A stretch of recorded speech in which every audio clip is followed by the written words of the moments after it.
எனக்கு அருமையானவர்களே, ஆண்டவராய் இயேசு கிறிஸ்துவின் இனிய நாமத்தில் உங்கள் ஒவ்வொருவருக்கும் என்னுடைய அன்பின் வாழ்த்துக்களை தெரிவிப்பதில் மகிழ்ச்சி அடைகிறோம். தேவன் நம்முடைய வாழ்வில், நம்முடைய ஊழியத்தில் அனுதினமும் கூட இருந்து அதிசயமாய் நம்மை நடத்தி வருகிறதை நான் பார்க்கிறேன்.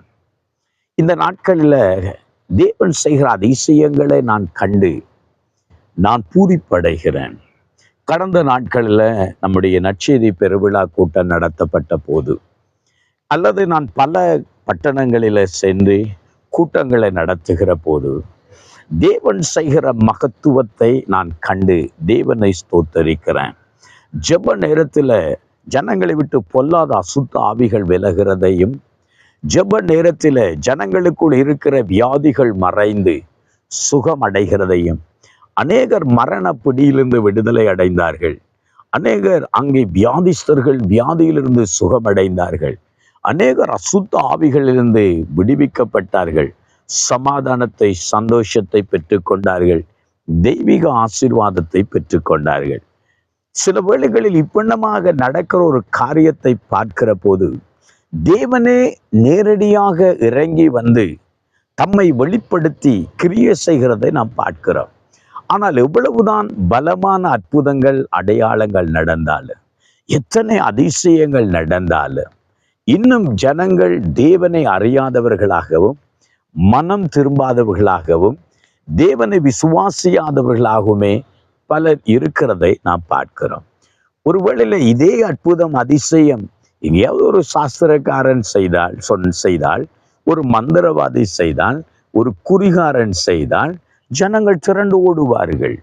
ஆனால் இன்றைக்கு தேவனுடைய அற்புதத்தை கண்டு இன்னைக்கு அநேகர் அறியாமலும் உணராமலும் தங்கள் இருதயத்தை கடினப்படுத்தி கொண்டு போகிறதை நாம் பார்க்கிறோம். சில வேளைகளில் நான் ஒரு ஆலயத்தில் உற்சவம் நடந்தால், உதாரணத்துக்கு சொல்லுவேன், ஒரு இந்து ஆலயத்தில் ஒரு உற்சவம் நடந்தால் கூட நான் திரும்பி பார்ப்பேன். அதை பார்த்து அங்கே என்ன நடக்கிறது என்பதை நான் கவனிப்பது உண்டு. சில வேளை ஒரு கத்தோலிக்க ஆலயத்தில் ஒரு ஆராதனை நடக்கிற போது அவர்கள் என்ன சொல்லுகிறார்கள், என்ன செய்கிறார்கள் என்பதை நான் கேட்பதும் பார்ப்பது நான் வளமை. ஏனென்று சொன்னால், அவர்கள் என்னவோ செய்கிறார்கள், சொல்லுகிறார்கள். என்ன சொல்லுகிறார்கள், என்ன செய்கிறார்கள் என்பதை நான் கேட்க, பார்க்க நான் விரும்புகிறேன். நான் அவர்களுடைய வழிபாட்டை ஏற்றுக்கொள்கிறேன் என்பது அல்ல, அவருடைய வழிபாட்டின் காரியங்களை விசுவாசிக்கிறேன் அல்ல, என்ன நடக்கிறது என்பதை கூட நான் ஒரு தடவை கவனிக்க, திரும்பி பார்க்க விரும்புகிறேன். ஆனால் நான் கடந்த நாட்களுடைய கூட்டங்கள் நடக்கிற போது நான் பார்ப்பேன், சிலர் வீதியினால் அப்படியே ரோபோ மாதிரியே போவார்கள், திரும்பி கூட பார்க்க மாட்டார்கள், கொஞ்சம் கூட செவி கொடுத்து அதில் நின்று கூட பார்க்க மாட்டார்கள். அப்படித்தான் என்ன நடக்கிறது, அற்புதங்கள் நடக்கிறது, அதிசயங்கள் நடக்கிறது. பார்த்தாலே பாவம், பார்த்தாலே தீட்டு, பார்த்தாலே எங்களுக்கு இது சாபம் என்ற மாதிரி ஜனங்கள் போய்கொண்டிருக்கிறதை பார்க்கிறோம்.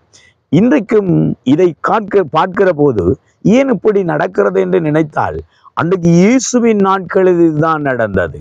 இயேசுவின் செய்தியை கேட்டவர்களிலும் அநேகர், அற்புதத்தை கண்ட அநேகர், அவர்களும் தேவனை விசுவாசியாதவர்களாகவும் தேவனை நம்பாதவர்களாகவும் இருந்தார்கள். அதனாலதான் இயேசு அவர்களை பார்த்து சொன்னார், நீங்கள் கண்ணார கண்டு உணராமலும் காதார கேட்டும் நீங்கள் விசுவாசியாமலும் இருக்கிறீர்கள்.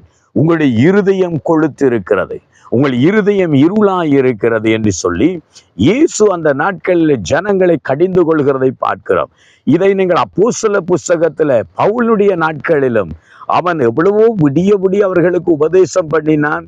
ஆனால் ஜனங்கள் என்ன சொன்னார் தெரியுமா, இன்னொரு நாளைக்கு பார்ப்போம், இன்னொரு சந்தர்ப்பத்தில் பார்ப்போம் என்று அவனை விட்டு வெளியே போகும்போது அவர்களை பார்த்து காதார கேட்டு உணராதவர்களாயும் கண்ணார கண்ணு விசுவாசியாதவர்களுமாய் இருக்கிற அங்கே மந்தகரமான ஜனமே என்று சொல்லி அவர்களை கடிந்து கொள்கிறதை பார்க்கிறோம். ஆனால் ஒன்றை புரிந்து கொள்வோம், இயேசு நமக்கு ஒரு வார்த்தை சொன்னார். என்ன சொன்னா தெரியுமா?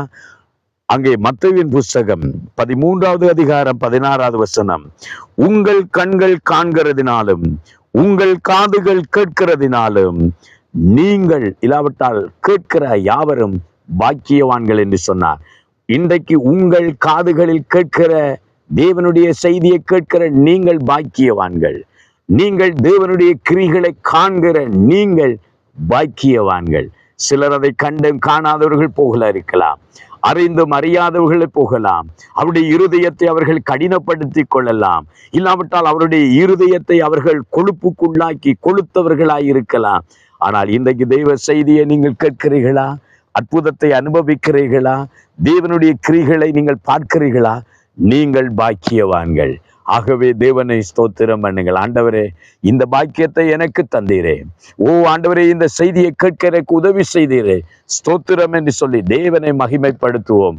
தேவன் ஆசீர்வதிப்பார். தகப்பனே, உமக்கு நன்றி. ஆண்டவரே, உம்மை காண்கிற எங்கள் கண்களும் உம்முடைய சத்தத்தை கேட்கிற எங்கள் காதுகளும் பாக்கியம் உள்ளதென்று நாங்கள் நம்புகிறோம். தேவனே, இந்த செய்தியை கேட்கிற உம்முடைய பிள்ளைகளும் ஆண்டவரே பாக்கியவான்களாக மாறட்டும். இயேசுவின் நாமத்தினால் உம்முடைய பிள்ளைகளை ஆசீர்வதிக்கும்படி ஜெபிக்கிறேன் நல்ல பிதாவே. ஆமேன், ஆமேன். நீங்கள் காண்கிற கண்களும் நீங்கள் காது கேட்கிற காதும் பாக்கியம் உள்ளதாக இருக்கட்டும். நீங்களும் பாக்கியவான்களாகுங்கள்.